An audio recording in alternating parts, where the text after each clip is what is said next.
Today we will be resetting Somfy RTS motor to factory settings, so factory reset.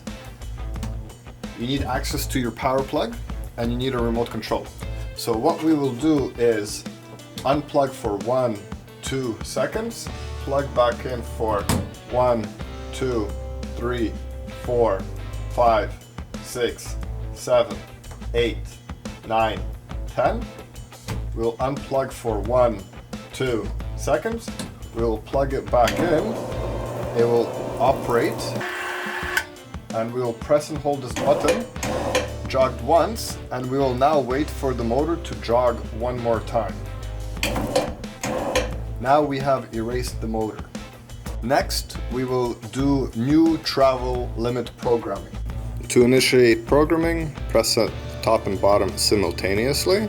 The motor will jog at that point. Next step is to make sure that the up button makes it go up and the bottom button makes it go down.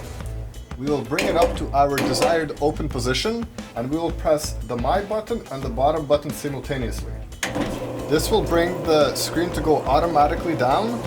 As you start to approach the bottom, you can stop it and manually set your bottom limit using your up and down arrows. When you get to the desired bottom position, press and hold the My and top button and press them simultaneously, and the screen will go all the way to the top.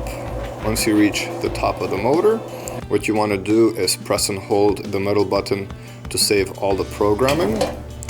The motor will jog at that point, and then once you are done all the programming, what you want to do is press and hold the button on the back. The motor will jog once, and now you've saved the programming